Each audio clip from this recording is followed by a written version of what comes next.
comes. Welcome to this webinar on African agriculture and all things interesting. And Iona O'Connor is going to start us off.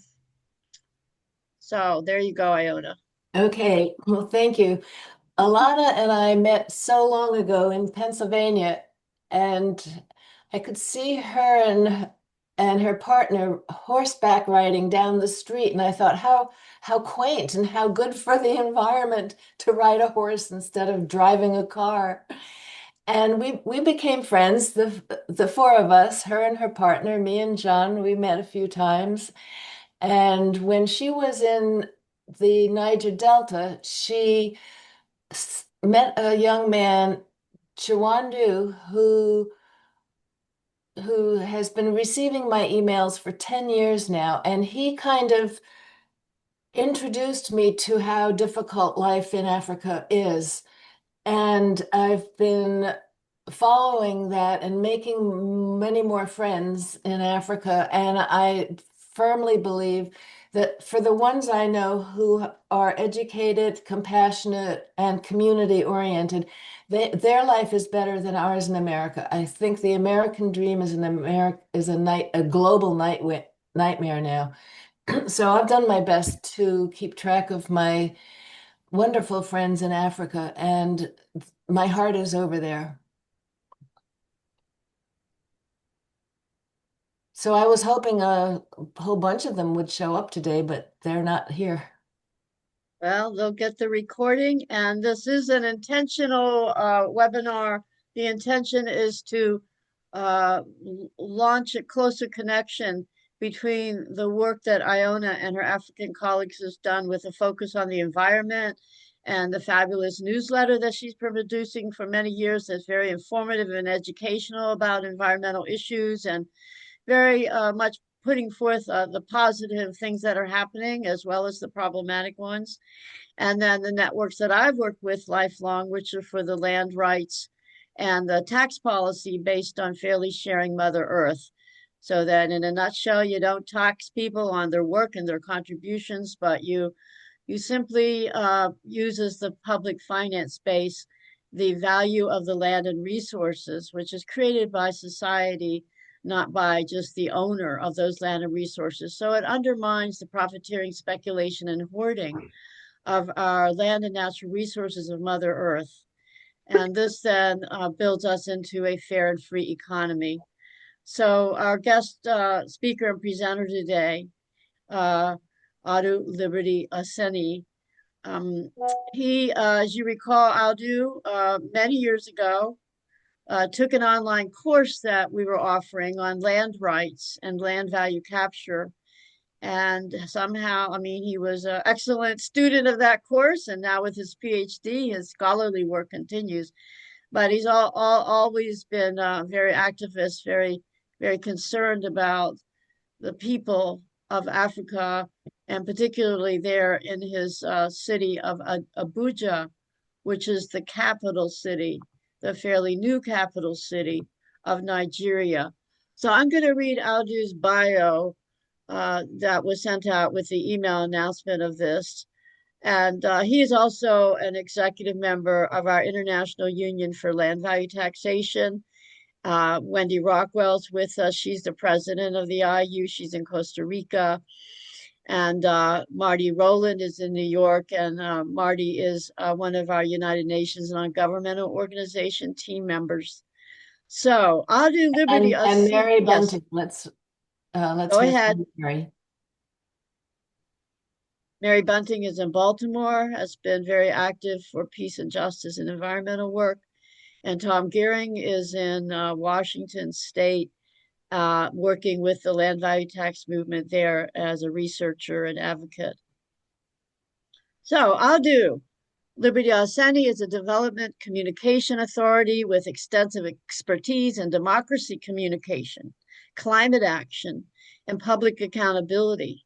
He earned his PhD in development communications from Nasarawa State University, Keffi, I believe that's, yeah, Nigeria, where his research focused on indigenous Communication Approaches for Climate Change Mitigation and Adaptation Among Rural Farmers.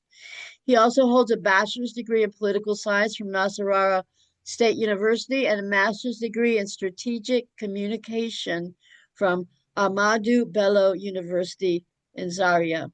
With over 14 years of experience in the development sector, Dr. Oseni has worked with numerous NGOs and media organizations across Nigeria. 2019, he founded Media Advocacy West Africa, or MAWA-Foundation, which is now the Center for Development Communication, to advance evidence-based public discourse and strengthen citizen-led accountability. He's also the founder and publisher of West Africa Reporters and co-founder of the Center for Accountability Reporting. Through his leadership at the Center for Development Communication, he promotes participatory communication approaches that empower communities, enhance transparency, and drive sustainable development. He has trained community organizations, facilitated grassroots advocacy, and built local capacities across multiple Nigerian communities. So we're very happy you could join us today. Audu Liberty Oseni, please begin. Let us know. Yeah. Audu, can you put your camera on your face so we can see you? Okay. Is it better now? Not yet. Not yet. You're moving, you appear to be moving all around, and we only see your ceiling of the room. Okay. What about now? Can No. you see me? Not yet. No, not yet. What's going on? Okay. It's out of focus. Oh, maybe you have to flip it so it's not pointing out but pointing in. Well, there's this. Oh, you Hold keep on. need to use to manipulate your screen. Can you not see the rest of us? Can't you see how we cannot see you? Are you using the phone or a laptop? I'm using a laptop. Okay, there you go. We're getting there. Is it better now? You're sideways. Now you're upside down with your. Okay, let me just a moment. That's good. This is kind of strange because he's been on many of our executive council calls and he's been fine. So, you know, the little glitchy. Hey, okay. Is it better now? Oh Yes. my goodness, yes. A little bit fuzzy, but I don't know what we're going to do about the focus. Yeah. But at least we see you. Now you were better a second ago. Now you're a little low. Okay. Okay.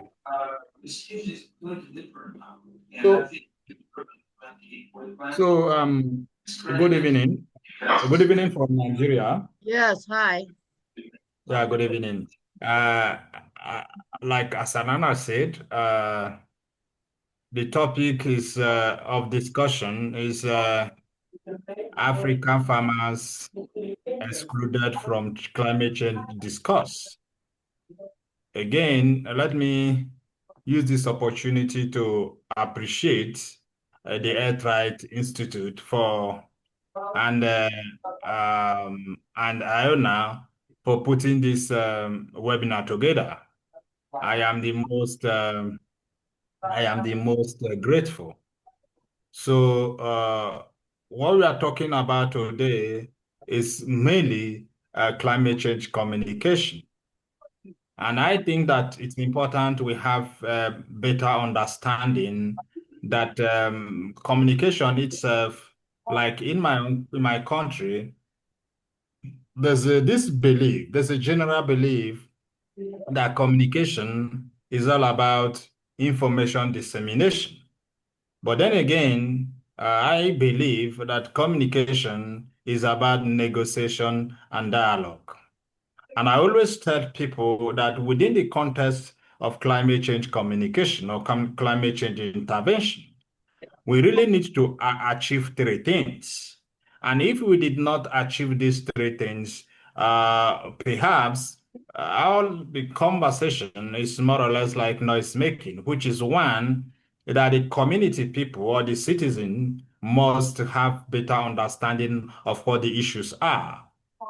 Two is that they must have they must believe that they are part and parcel of the problem. Three is that they must take action. So this conversation, this webinar mainly is to have they have understanding of the urgency of including climate change, including rural farmers in climate change communication or climate change intervention or climate change project design and implementation. Because really, what happened is that rural solution must be home driven. You must not be externally imposed on them. And that's what it is. And this webinar really is anchored mainly on my just published research, just published empirical study, which is studied, which investigated rural farmers' awareness of climate change indicators. A case study of Abuja, Nigeria. This where this conversation is taking place. Now, the idea really, the idea, the specific goal, the specific hello. People should be muting themselves. There's a lot of background noise. Thank you. I think it was Gil needs a mute. Hello. I'm muting people. So the goal of this webinar conversation is to identify actionable framework that enable African rural farmers, particularly African rural farmers, to directly participate in climate change decision-making process at both local national, and global level. The challenge for me and the challenge for a lot of us is that rural farmers contribute to climate change. Rural farmers contribute least to climate change, but they suffer the most. And unfortunately for them, and unfortunately for all of us, climate change discourse is dominated, by policymakers and donors and NGOs, scientists and consultants, development partners who often dismiss and underestimate farmers' climate change knowledge. And the result in all of this is that because policymakers, the donors who bring the money, and the NGOs who always embrace what I call performative development, not real participatory development, on the issue of PR, public relations. The result for this is that when we do this way, climate policies are designed for farmers, not with them. So what this means is that climate change policies are designed for farmers, not with farmers. And it's a big issue. So when you design policies for them, not with them, they seem not to have the understanding of what you're talking about. And this is a clear reason, or these are some of the major reasons monies we put in climate change necessarily don't make, there's no impact. There's no impact. And again, if you review climate change interventions at the level of NGOs, at the level of even both local and international NGOs, and even at the level of states, what you're likely going to see is a lot of beautiful reports with pictures. And again, I always remind them, of course, pictures are beautiful, but the challenge, therefore, is not about activities, it's about impact. So we need to understand that when you do report, particularly in development intervention, fantastic. What do they call it? Activities are good, but the most fundamental thing we need to look out for is impact. You have spent $100 million, and so what? Can you show us what has changed? And this is what you hardly see, because rural farmers are not being are excluded uh, from this. Again, my research, the research I just concluded that is the fulcrum of this conversation. I went into this research because there's this persistent assumption that rural farmers are unaware or uninformed or illiterate about climate change. But let me use this opportunity to say there is no, and I have had this conversation with even at the level of NGOs and the policymakers. There are no illiterates anywhere. Nobody is illiterate. There are no illiterate anywhere. For the fact that the rural farmers do not speak English, or the fact that the rural farmers do not speak French, or they do not speak any of the foreign languages, does not make them illiterate. Every farmer has indigenous knowledge system that is not documented. So it is erroneous to think that rural farmers are illiterate because they cannot read and write English or French. So we need to have this conversation and have this policy understanding that really there's indigenous knowledge system in every society. And in this indigenous knowledge system, these farmers have interacted with their environment for a long time using indigenous knowledge system that was handed over to them by their fathers. Yep. The second thing is that there's a need, for empirical evidence from Nigeria's capital, federal capital, on the rural farmers' understanding of climate change. Let me say that this study was carried out among 6 communities. The communities are Kau, Zuma, Igu, Jobi, Kaida, and Dota. And these communities are found in Buari Area Council and Gwagwalada Area Council.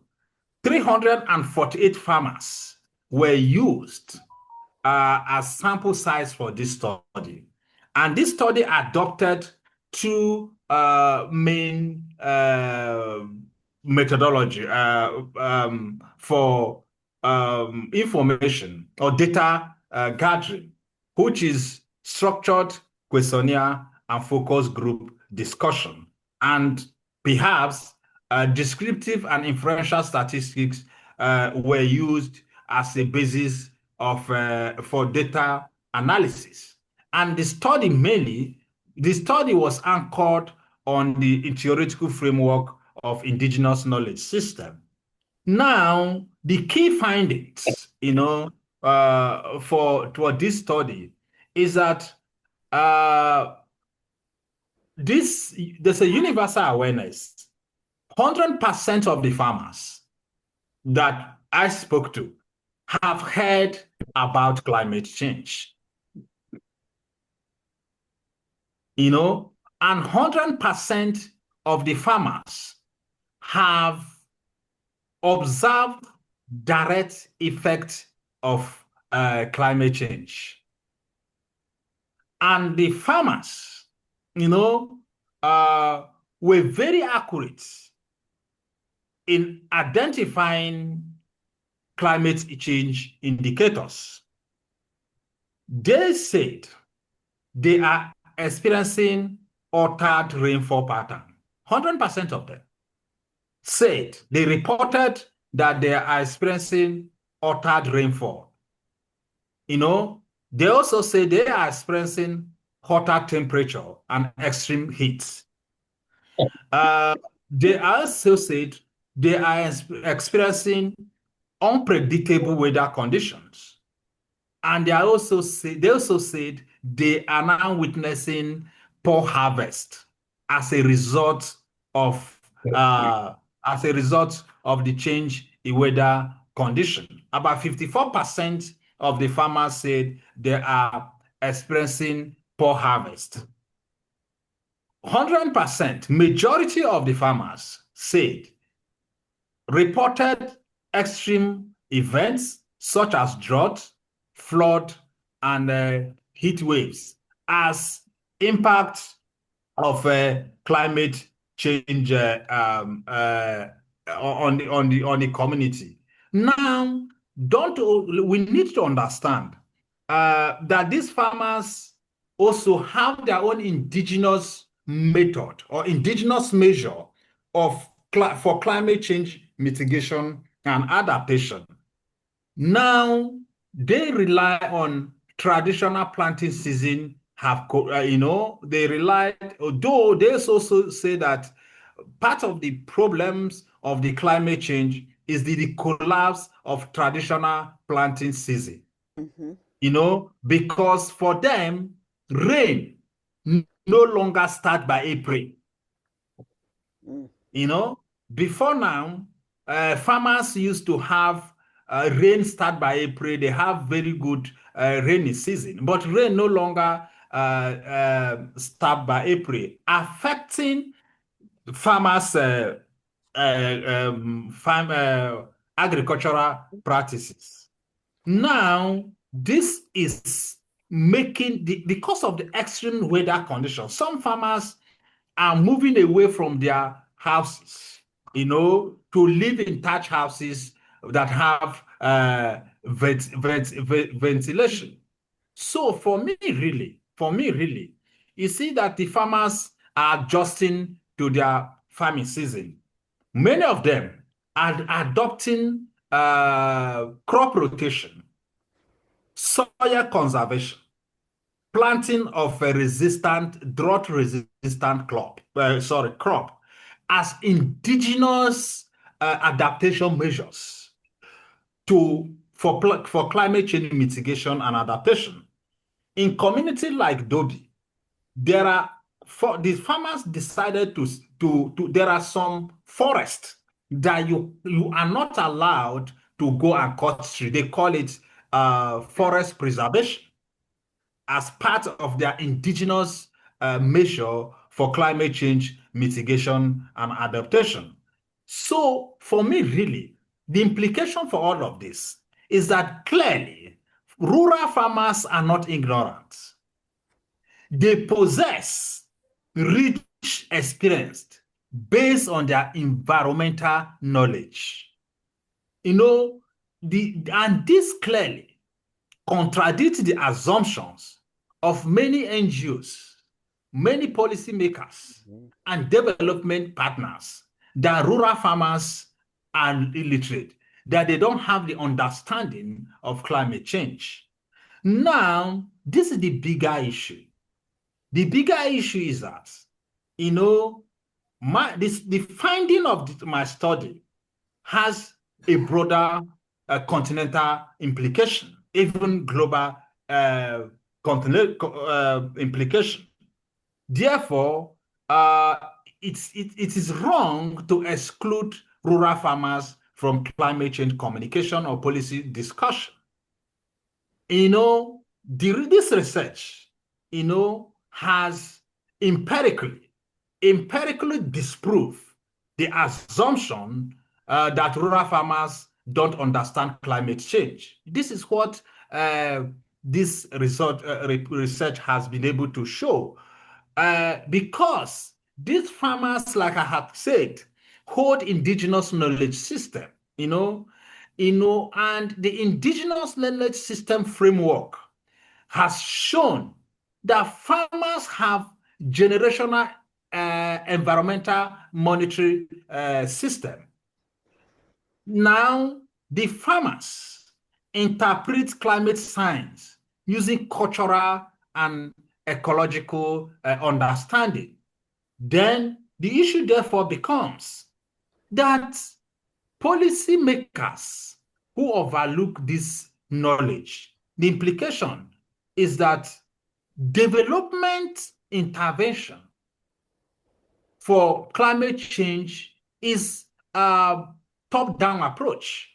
We embrace top-down approach. And when you embrace top-down approach, you are not likely going to succeed. NGOs and policymakers and donor agencies program, their climate change program is recycled, within the urban-centric strategies. Could you say that again, Audu? Could you carefully repeat your last sentence? Because it's very important. What I'm saying, that's NGOs, policymakers, and development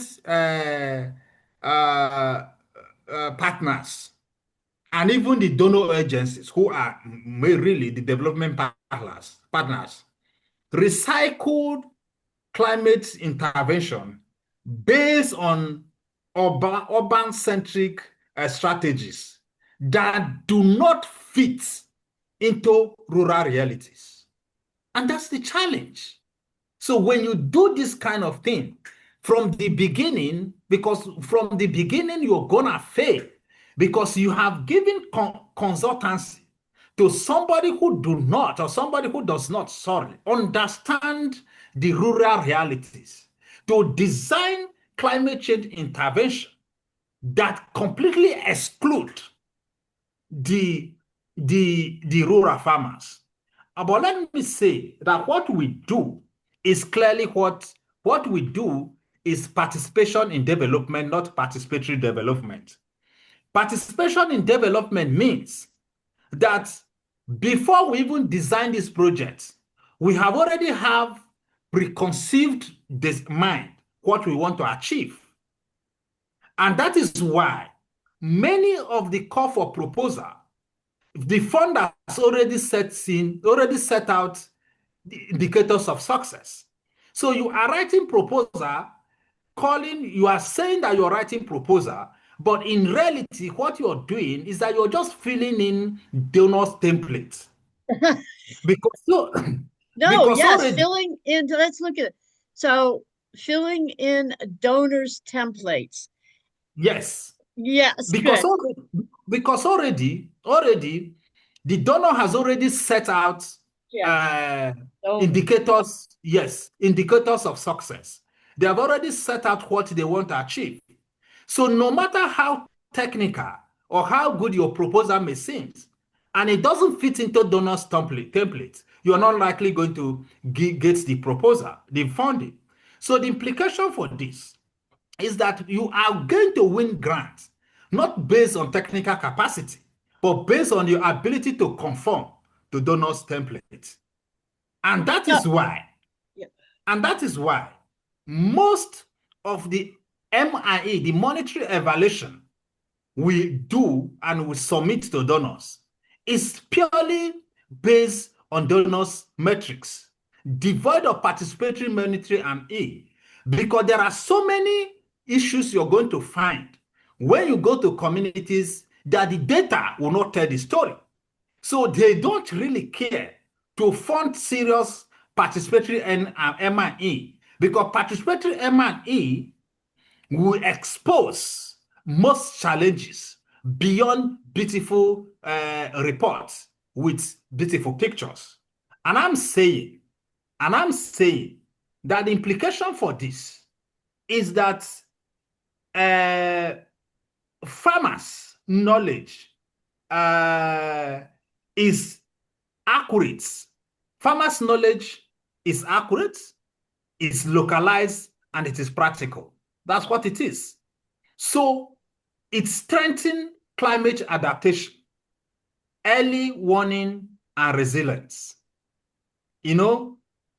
Now policy making, if you allow for participatory communication or participatory project design, policy making becomes more effective when shaped by those who face the risk. Yep. That's what it is. No, again, empowering farmers is a climate change justice imperative. Empowering farmers is a climate change justice. And last week, I was on Arise, one of the topmost local television in Nigeria. And my argument was, even the COP30 that just finished, where are the voices of the rural farmers? Where are the voices of the local people? Where are the voices of those you are designing the policy for? At the end of the day, what we are doing is a elitist conversation, and I think that there's what we call participatory learning and action. So the communities must be handed the baton. Our job as policymakers and also our job as development practitioners is to provide them technical capacity, be from behind, and design project and support them. And this is why expertise in development communication, this is why I tell people, even the development practitioners, policymakers, and NGOs, and I myself, I encourage people not to go about telling people that you are an expert. Nobody is an expert. We are all learning. The communities you are dealing with are the experts in the room. So development is that we must learn and unlearn. Do you understand?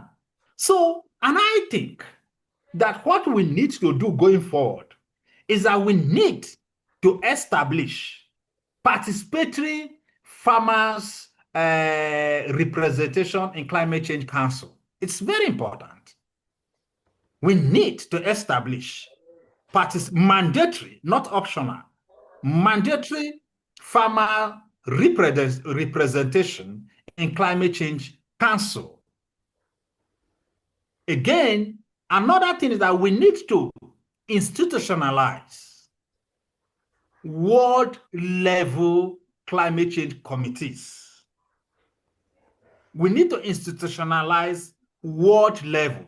What this means is that we need to institutionalize community-level climate change committees that fit into local governance decision. This is what we need to do. And we also need to have co-create, a framework that combines science and indigenous knowledge. Now, what we need to do is to match the scientific data with farmers' environmental observation. Two, we need to recognize farmers as climate change community monitor. And I think that we need to also set up farmer government dialogue platform, in the sense that we need to find a way to have quarterly climate change dialogue at community levels, local governments, and the national level. And we also need to find a way in this conversation should use culturally appropriate communication channels. And these culturally appropriate communication channels should be community radio. But let me use this opportunity to explain. In Nigeria, many development practitioners, many researchers and policymakers, even at the level of government, actually believe for the fact that a radio is situated in the community makes it a community radio. No, it doesn't make it a community radio. For the fact that it is located in the community doesn't make it a community radio. It becomes community radio when the community people actually design the program, actually decide what is being actually in charge of what is being play active role in the management of that radio. That's one. Two, we need to find a way under this conversation, under this dialogue, we need to find a way to embrace community sharing, community gathering and knowledge sharing. Because one of the things that emerge in this research is that rural farmers, a greater number of rural farmers do not listen to radio. A greater number of rural farmers do not read newspapers. They rely on community gathering and knowledge sharing. They rely on storytelling. This is how they understand climate change. So this is what we need to do. So it's important that we also understand that when we do all of this, in this, we also need to have community-centered climate change communication system. And when I talk about community-centered climate change communication system, is that the use of local language is central. Because when you come to Nigeria and you ask so many people to tell you about what climate change means in English language, a lot of us don't know. So we need to find a way to have climate change communication at the policy level using indigenous language. Because the people you're talking to must understand what the issues are. We need to move away from public relations. We need to move away from every organization, noise. Let me use the right word. We need to move away from noise to communication. That's what we need to do. Because it's all about noise. The government is making noise. The NGOs are making noise. The policymakers are making noise. Development partners are making noise. Everybody's making noise on social media, making noise in conventional media. The question, therefore, really is, who are you talking to? Yep. And what is the impact of the noise you're making? So, and I understand that the NGOs, they are under the pressure to show the donor agencies that they are working. Everybody seems to be busy. There's a competition on who is the most visible. But visibility, public relations, brand bidding, it's not communication. Your job is not about brand bidding. Your job is not about visibility. Your job is not about public relations. Your job is about impact driven. And that's why you need language, local language, to really communicate, domicile within the indigenous communication channel or approaches of storytelling, elder teaching, community gathering, dance, and whatever, to teach these people, allowing the community people to champion it through participatory communication or participatory involvement. Also, we need to translate early warning message into simple, actionable formats. And the one thing I also need to say is that we have to train extension workers as climate change communicators, not just agric officers. Let me say that again. We have to train extension workers as climate change communicators, not just agri officers. What this means is that extension workers are those who always interface with the rural farmers. We need to train them to have better understanding of climate change. We need to train them to have better understanding of environmental communication. And this kind of training has to achieve three things. Going by what I said from the beginning, this kind of training has to achieve three things. One is that the extension workers must understand the issues. They must understand climate change and they must understand its implication. Two, they must understand that they are part and parcel of the solution. Three, they must take action. These are the three core fundamental issues when it comes to development communication. This is what we need to do. So, and I think that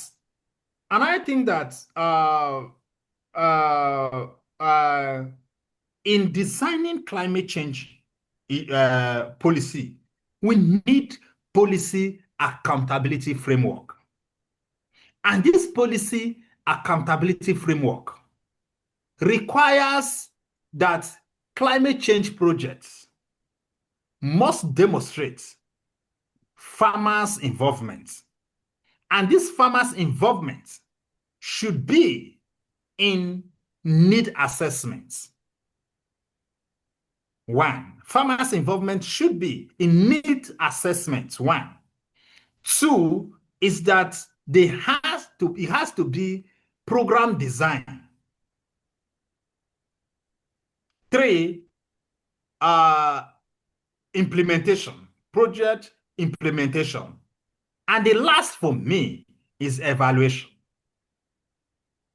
You cannot evaluate intervention without the rural population. You cannot.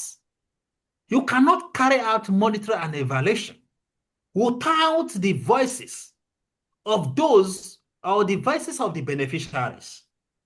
Because the beneficiaries are the one to tell you whether the interventions were successful. And even if they were successful, they will be the one to tell you where areas of improvement. It must not be that 50 farmers were trained. It was not be that 20 farmers were trained. No, it's not. It goes beyond that. If you train 50 farmers, what really changed? Show us impact. Show us evidence. And this is why we have spent huge amount of money in my own country and in many parts of Africa. Again, even in the United Nations, we have put a lot of money in UN program, SDGs, MDGs, now SDGs. Today we are talking about climate change. Monies are going to be put in development intervention. But at the end of the day, there's really no serious participatory monitoring and evaluation mechanism that is talking to the rural people, that is talking to those these programs were actually designed to benefit, to give lived experience or rural rural understanding of the impact of this project. We don't do that a lot of do all this. And I'm saying that this is what we need to do. And I'm saying that let me re-echo the recommendations from my study. My study made about 5 key recommendations. One is that policymakers and development partners must formally acknowledge farmers' climate change awareness. Number 2, farmers must be actively involved in the design, planning, and implementation of climate change interventions. Number 3, media platforms should amplify stories and lived experience of the rural farmers. So what this means is that media people, you don't just talk only about climate change only when there's a preparation for when there's a COP events that you start talking about climate change. No, you need to also go to the rural communities. You must capture the rural voices. They understand the issues. Number 4, indigenous knowledge must be systematically integrated into climate change science and climate change policy. And this was the place. This is before now I had said that the rural farmers are not illiterate. In short, as a matter of fact, there are rural farmers that when you go and sit with them, when they take you in the process of agricultural practices, no professor in any agri department will tell you that. Do you understand me? So, and this also is the issue. So we need to integrate indigenous knowledge system into climate change communication. Number 5 is fund. We need to fund community-led climate change adaptation initiative. I think this is what we need to do. And let me say I am ending here. Let me end with my as I'd always say, rural farmers are not illiterate. Communication is not about noise. Communication is not noise. Communication is not public relation. Communication is not branding.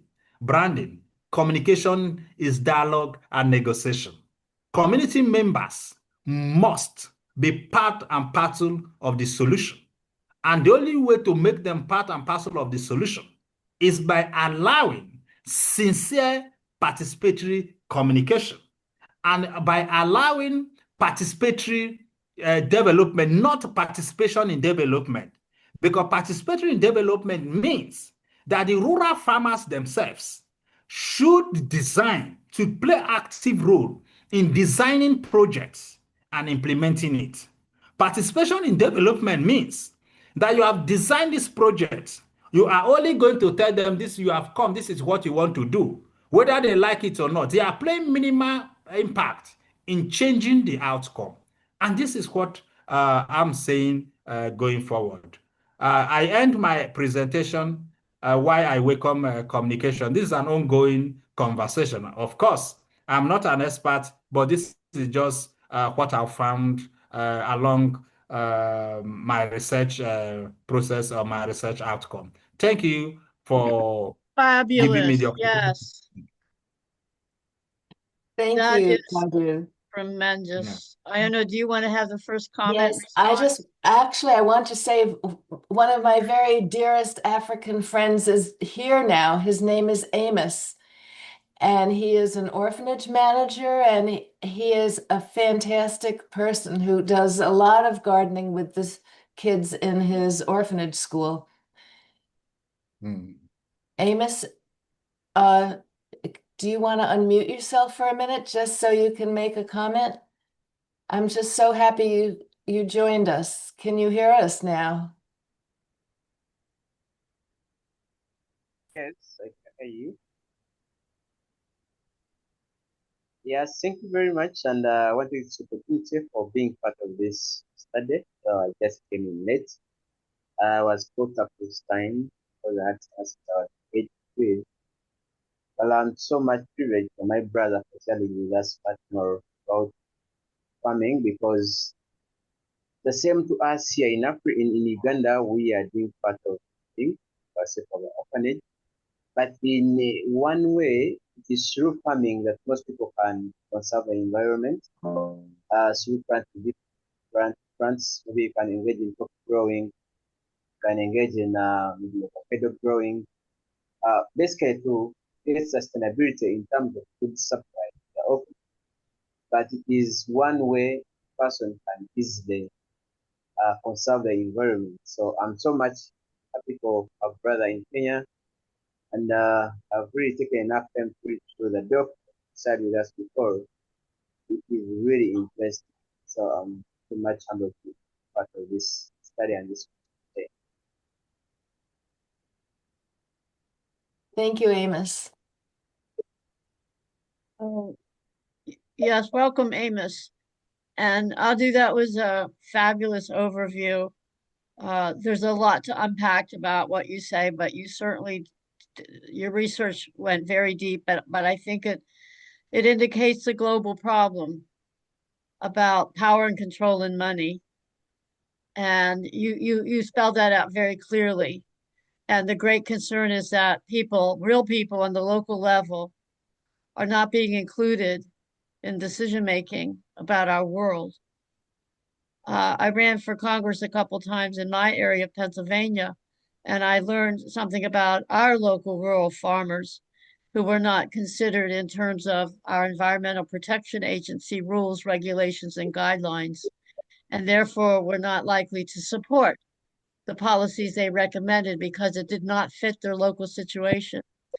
So the power that you've drawn out through your presentation is so clearly showing the global power problem, Audu, but also the solutions. You are very clear on solutions, so I applaud and respect your research and your vision. Thank you. And Marty had a question. Marty Thank had a you.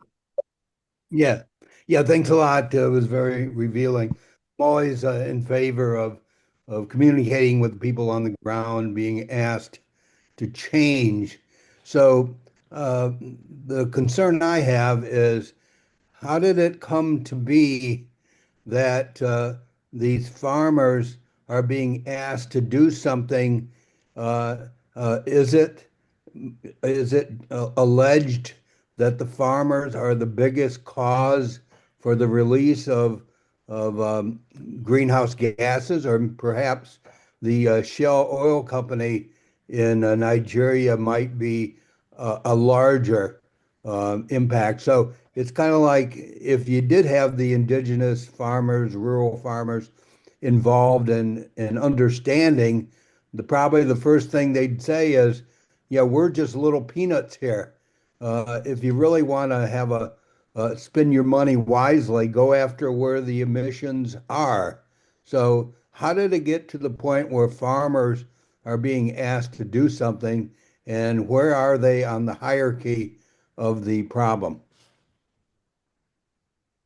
Well, can you, if you can hear me, yes. what you just raised is one of the greatest challenges to climate change communication.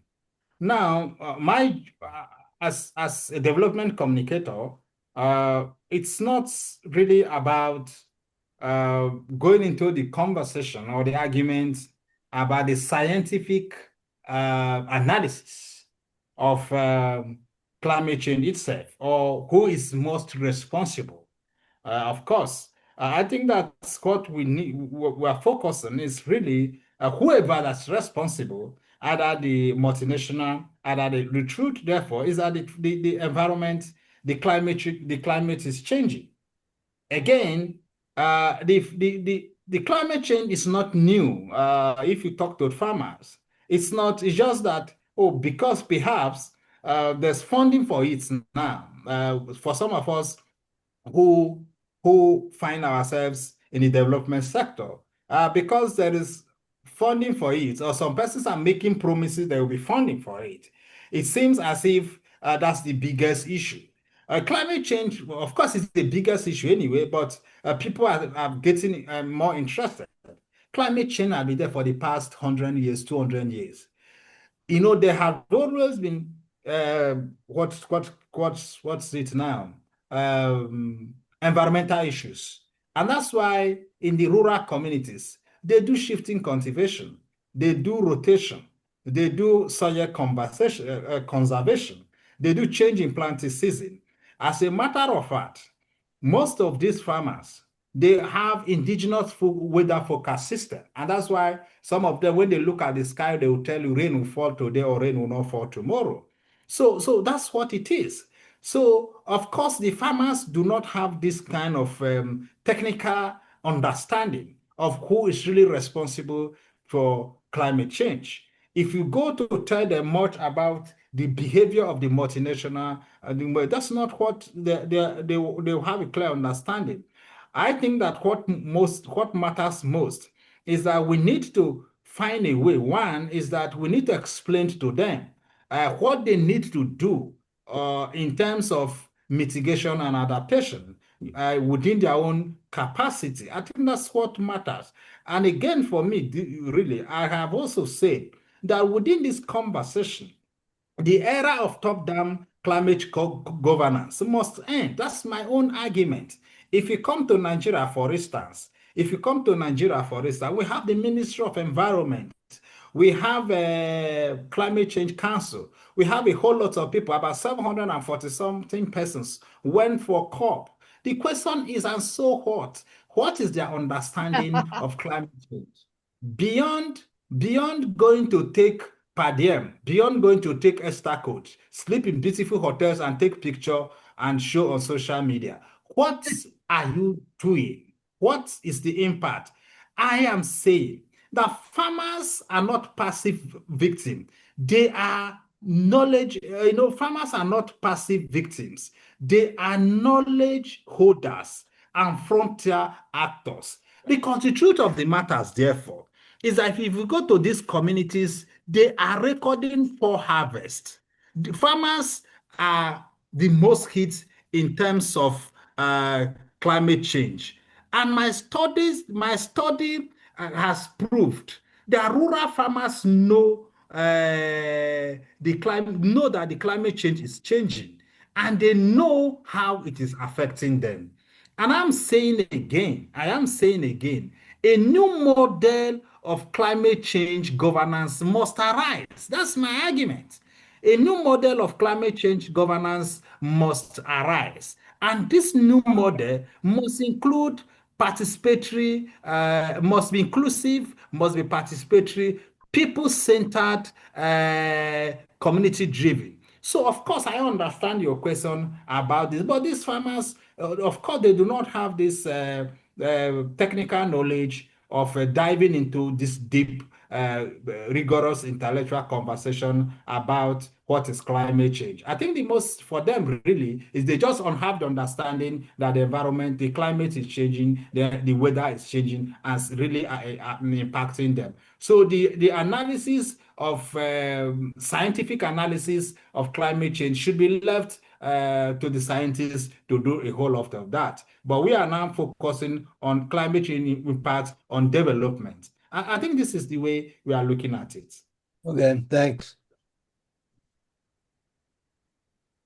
Putting out a very strong call for decentralization of process, power, focus, and your statement that that we need a new model of climate governance is so needed to be broadly applied to. We need a new model of local to global governance for all these crucial issues that we're dealing with. And how is it that we can move into decentralized power? Now, you've suggested some ways forward. My concern is that there is such so few that control such massive amounts of wealth and power on this planet. And you said climate change has been an issue. It's always an issue. Climate changes, right? There's droughts, there's different variations in climate. You said 100, 200 years. You said, but why is the focus strong now? And you said it became strong because this money became available to focus on climate. Again, power and money. So who that has the power and the money decided we needed to now focus on climate and make this a big, big, big, big, big deal? I mean, why not homelessness? Why not affordable housing issues? Why not the environment in general, which is deteriorating everywhere and causing disease and poverty? How do we get the power and the money to the people, who, as Audu's clearly showing, that's where it should reside, because the people on the local level are the ones affected. They should be the ones in the decision-making leadership. That's what Audu is clearly you're saying. Decision-making for your own life, your own family, your own community is right where you live, right where you are.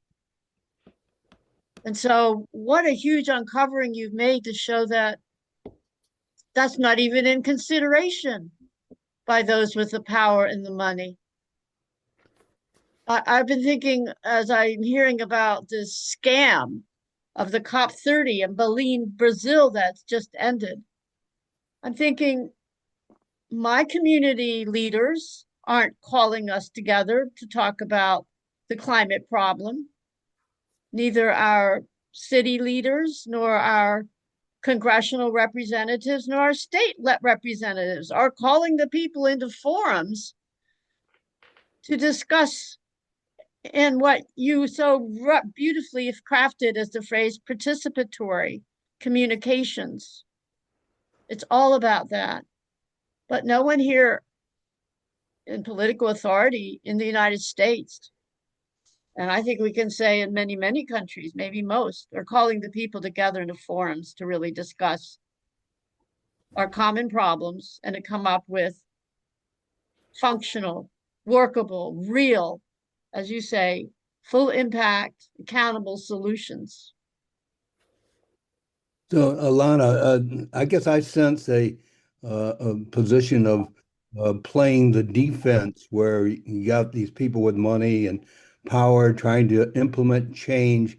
So why not go on the offense and do something where you make the case that the rural indigenous farmers are doing X, Y, Z, and therefore we'll do more of it if we get the funding because what we're doing now works rather than beg Yeah. them to change something. You're saying fund the solutions, Marty. Yeah. Have the power of the finance of the funding to fund solutions for local people. Is that what you're saying? Yeah. And this is the reason that our small group here is gathered around the fire of these computers today, to put together the economic justice of the type of funding and how to source those funds to empower the changes that are needed right on the local level. So when we look at I've been a United Nations non-governmental organization representative for the International Union for Land Value Taxation since 1993.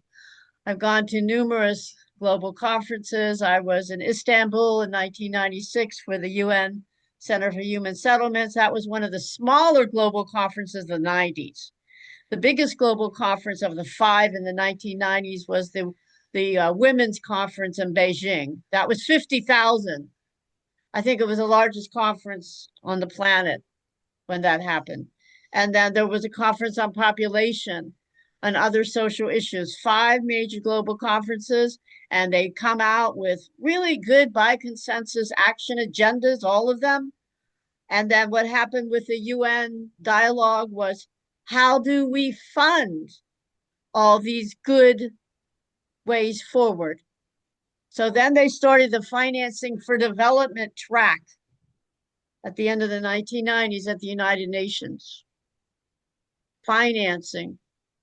So financing for development, which hasn't done a whole lot except to try to figure out how the global governance system at the UN can have more direct funding, and how to structure income taxes, taxes on work, on wages.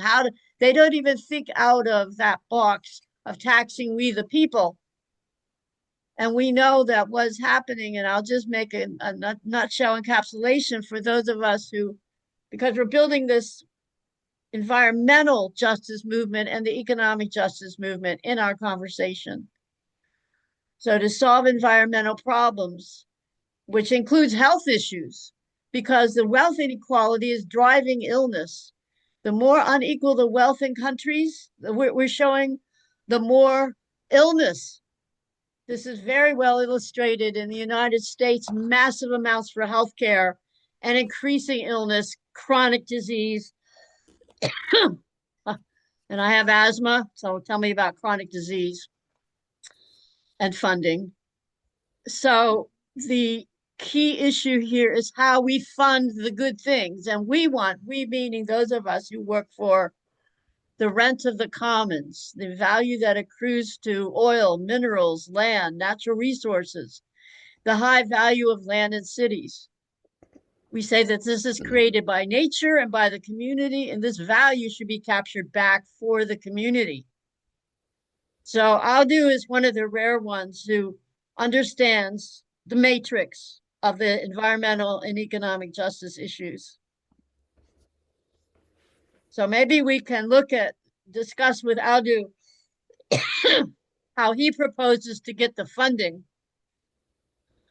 for local participatory communication with rural farmers.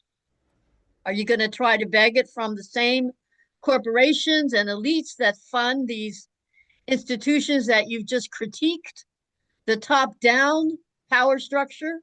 Or are you going to propose another way to fund the participatory development that you propose?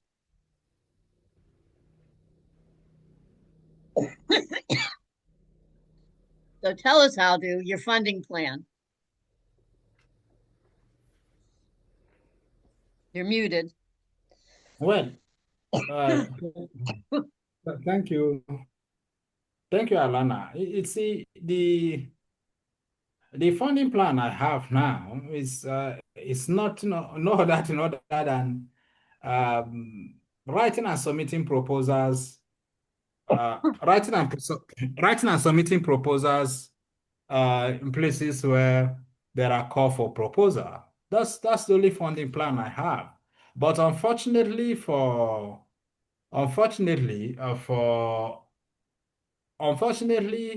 my sense or my experience in Nigeria has shown that sorry, my light just went off.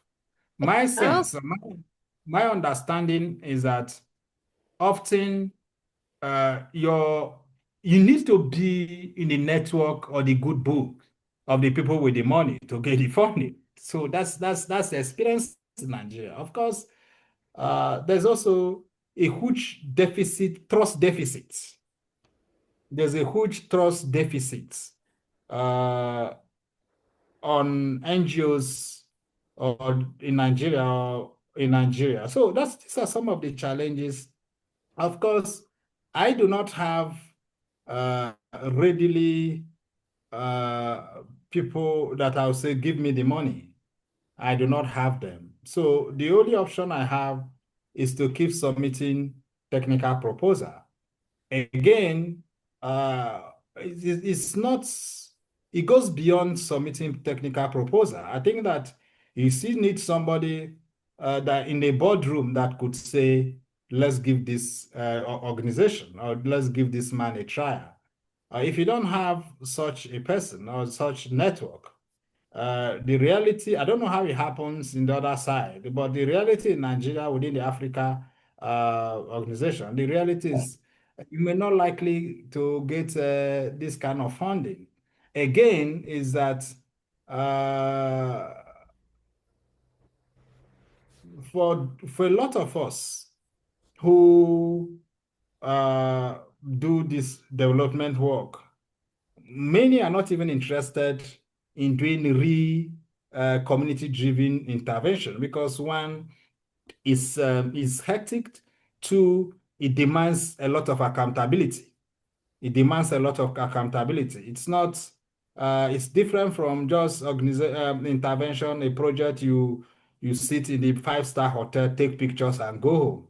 So that's what it is. So if there's anybody among you that has who can give funding support, I'm open to working with the person. I'm open to do that. But for now, I don't have anybody that I can directly approach for support in for this project, I basically. would like to say something.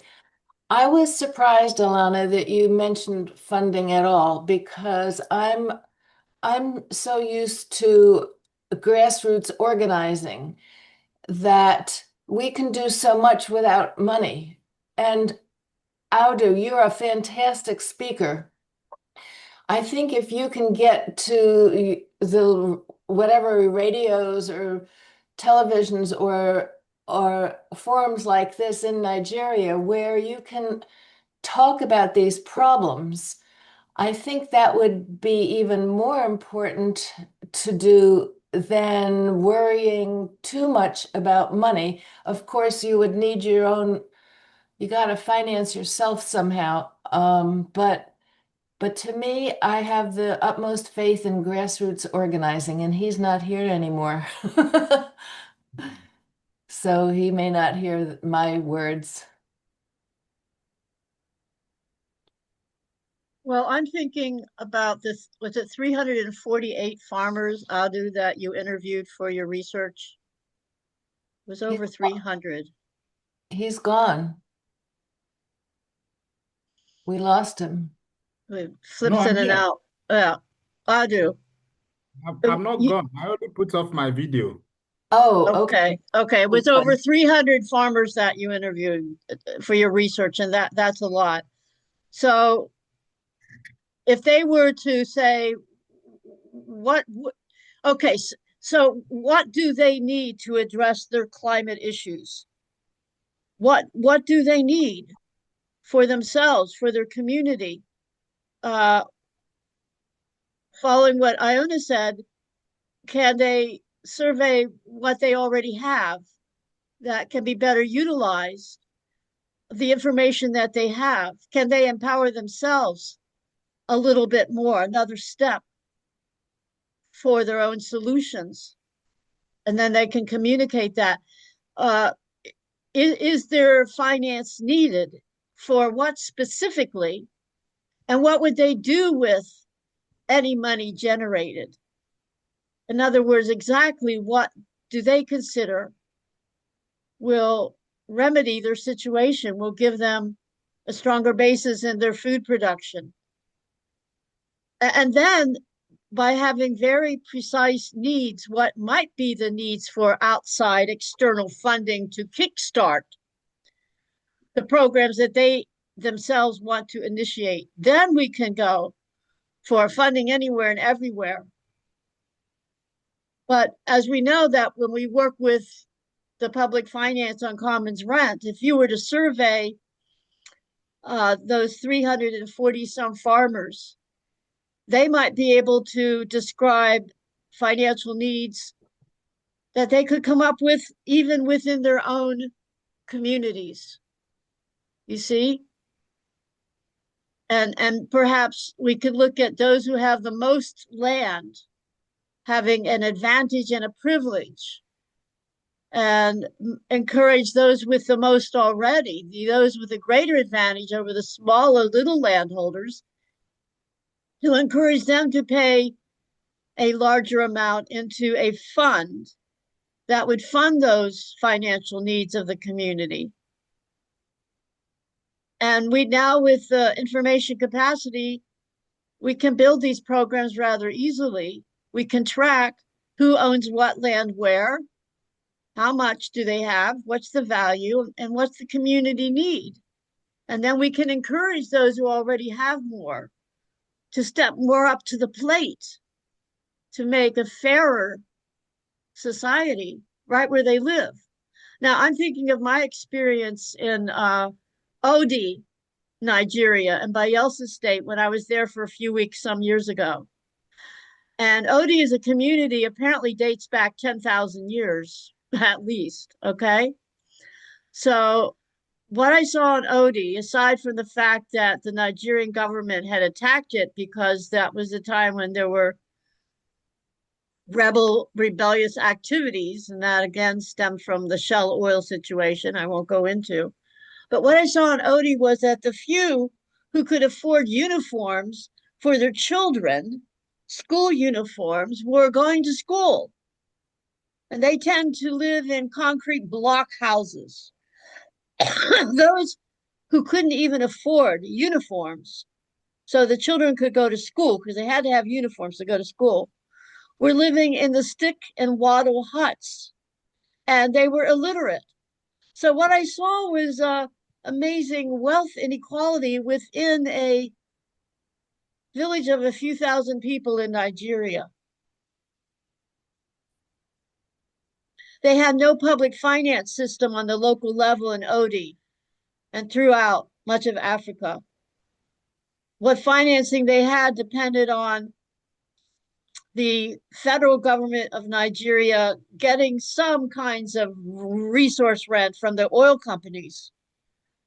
And then the finance ministers of the several states of Nigeria would fly into Abuja, get the cash, actual cash in bags, go back to their state and distribute that money mostly to their cronies. It wasn't really getting to the people, and it certainly was not financing education or other infrastructural needs. So the importance of correctly structured, decentralized public finance is that if that little town of Odi, and that was maybe 10,000 people at the time, a lot had left due to the violence in that area some years ago, but still it was a substantially sized village. If they had their own public finance system at the local level, based on a land value tax, they would have an incredible, powerful remedy for success in their communities. Now, this is one thing that our communities in the United States and much of the West has that you don't have in much of Africa. We have a local tax called the property tax. The property tax funds our education. It's why we have public school system. We wouldn't think of having a large number of the population illiterate because they can't afford a school uniform. We don't even require uniforms. Our property tax is not the best kind. It falls more on people's houses and their buildings rather than on the commons rent of the land value. The United Nations has recommended this tax.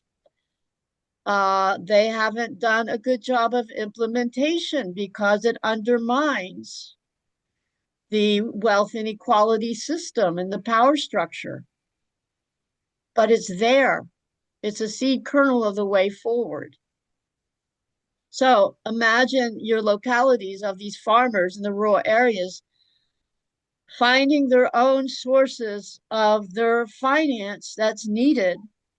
So it's both, as Iona said, you don't always need just a lot of money. You can have cooperation at the grassroots, have a tremendous impact. And you do need usually some form of finance, some form of cash, maybe to build better roads so that you can get your products to market. Because in the rainy season, those roads are bad. You can hardly be on them. So there is a need for infrastructure for development. And because that's a little bit complex, usually, you need some cash funding. So can we look at both the voluntary cooperation and the needs for actual cash to have sustainable development on the local level? I know you understand. I know Audu understands a lot of this. I just wondering how far we can think and how deeply we can think given his presentation. I just want him to go speaking wherever he can. He's so good. Well, true. Absolutely.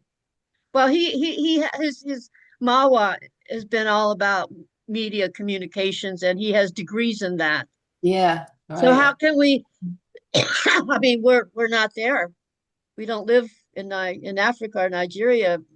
Those of us who are still on the call. But how can we possibly assist you to get mean, right I think today, our little group is one example of assisting you to get your voice out there. And then we're going to publish and put this on YouTube and Rumble. And we're going to encourage other people to listen to it. And we're going to take if you wrote down, I think you did what you presented today.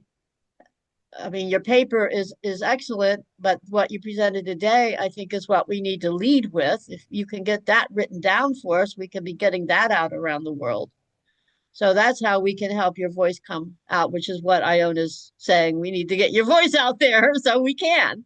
Yeah.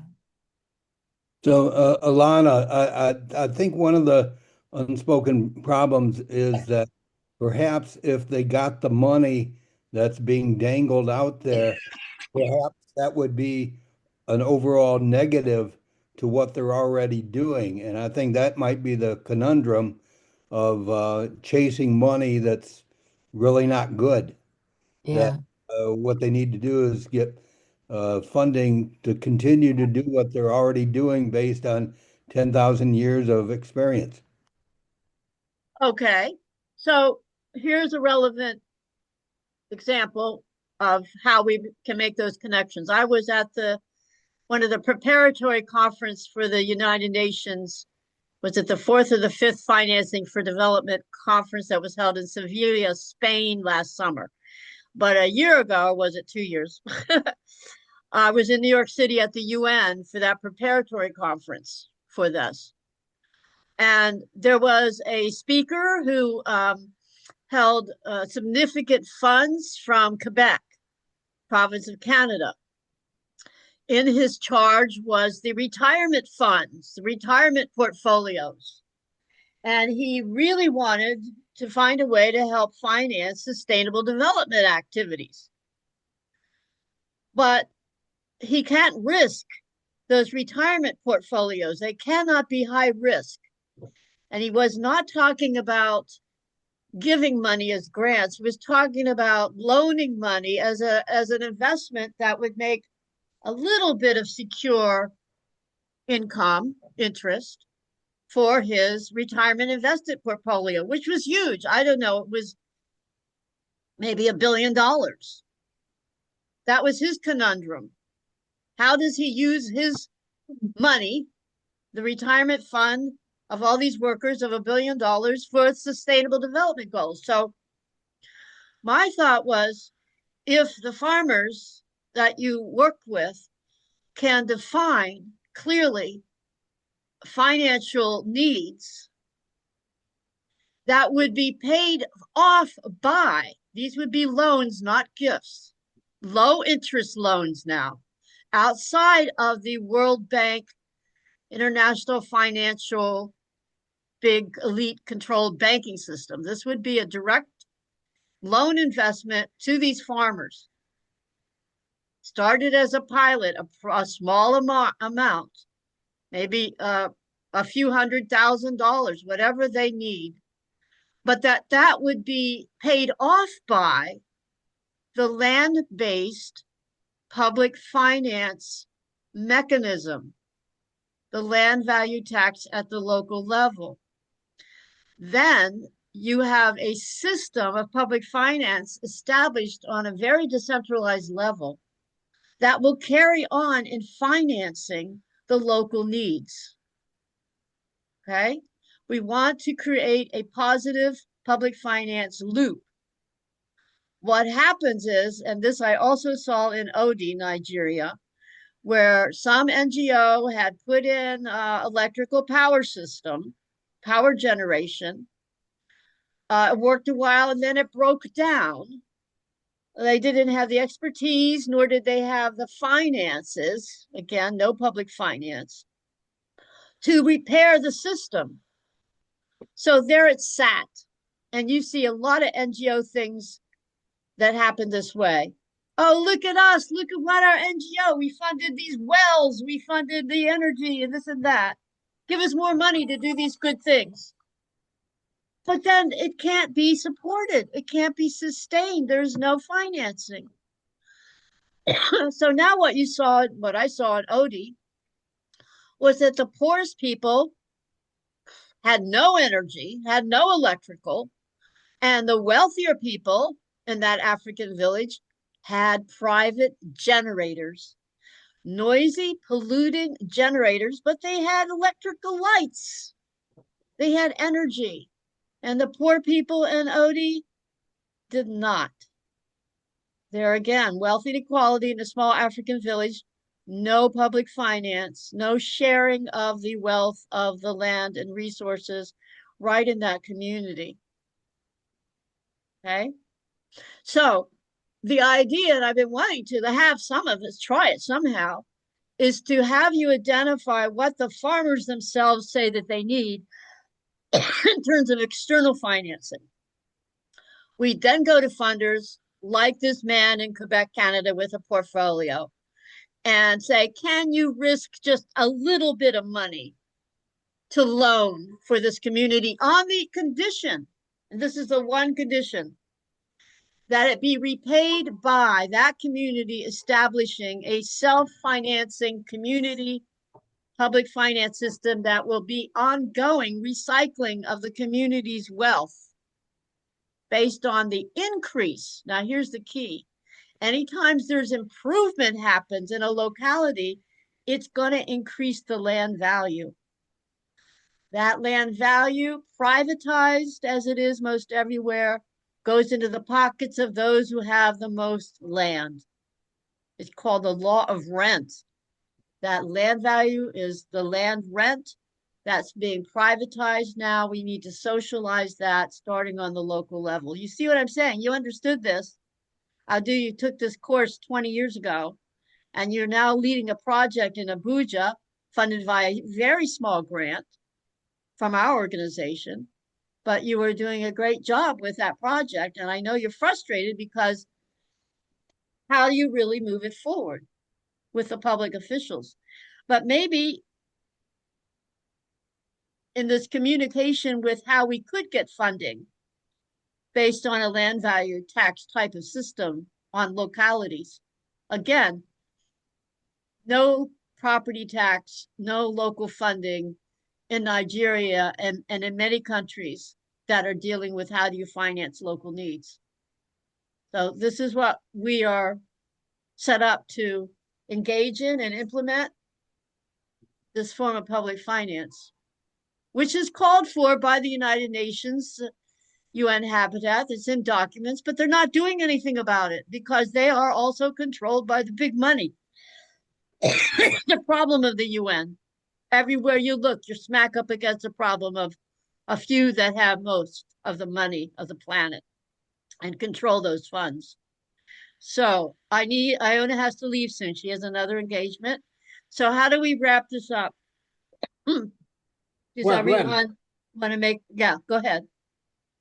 Well, there are two issues. One is that there are two issues to the intervention. One, you may look at it from the point of policy. Two, you may look at it from the point of direct funding. Now, in terms of policy issues, I'm looking at all the communities, or most of the communities in Abuja and other parts of the Nigeria. They have cooperative farmers. They have farmers in cooperative, which means that means is that the farmers know themselves. Some are even registered farmers under cooperatives. Now, do we need to have? It could do a project that brings these farmers together, gets them to understand that their voice really matters, gets them integrated at the local government level, get them integrated at the federal government level, have a strong farmer union that whatever the government wants to do, it must come through the farmers. So intervention and support for the farmers becomes direct to the farmer, not necessarily through the politicians that will take the money pretending to be farmers. So for you to achieve that, you need to set up community intervention project that would do effective training, effective empowerment for the farmers, together with some selected local government people and state at the federal level, domiciled in local communities, giving them strong voice to say, look, You cannot take decision on our behalf without our own input. Look, you cannot design project for us without us. Look, you cannot be talking about agric loan without we show you who are the farmers and how the money will be disbursed. This is one leg of the intervention. Then we call community empowerment. Two, the other leg or the other kind of intervention is what you said. Of course, you can do direct loan to the farmers. Now, but this direct loan to the farmers must not necessarily go through the government. It has Yeah. to go, it has to go identify, you need to sit down with the farmers, identify strong, sincere, strong, and reliable cooperative. Uh, have training for them, have consultation for like 1 month or 2 months, get them to really understand what the issues are, give them form, work with the bank that will credit them. Then the first you do is that, can you pilot with 200 farmers? Can you pilot with 100 farmers? Can you pilot with 300 farmers? In the next 1 month, 6 months, and the next 1 year, and you see how it goes. These are the two ways I think that this can be achieved, or this can be this intervention can be processed. This is what I'm thinking. That's Well, that wonderful. makes a lot of sense, and we're going to certainly want to find ways and intend to continue this conversation. Number one, we'll figure that out and we'll keep expanding it. And two, anybody who hasn't spoken yet, do you have some input and some comments? Please, we welcome your input. Meanwhile, I think Ayana wanted to say something. Oh, Audu, you said like 4 or 5 words together that I thought were dynamic, and I only caught the first two, and you may not be able to remember what it was, but you were describing these farmers as knowledge holders and what?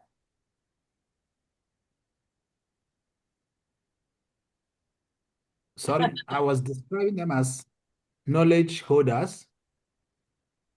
Yes. Yes. Uh, the farmers are knowledge holders, and drivers of development, drivers of their own Okay. development. Great. Thank you. She's already planning for her next newsletter.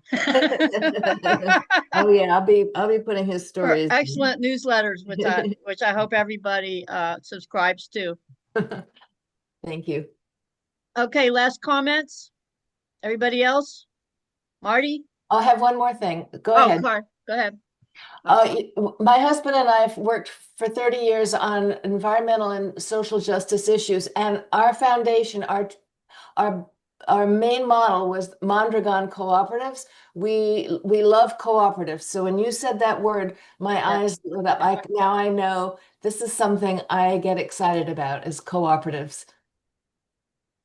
Thank you. You're welcome. No, I think we covered it. Okay, great. Well, thank you everybody who took your precious time to join us all today. Thank you, and let's find ways to stay in touch and work together. Thanks a lot. Thank you. Thank you, Iona. Thank you for the Thank you. opportunity. Thank you, Alana. Thank you for the opportunity. Thank you, everybody. Okay, Thank you for your thank fabulous presentation, you, Audu. Really, really good. Very impressive. Very important. Thank you. Thank you.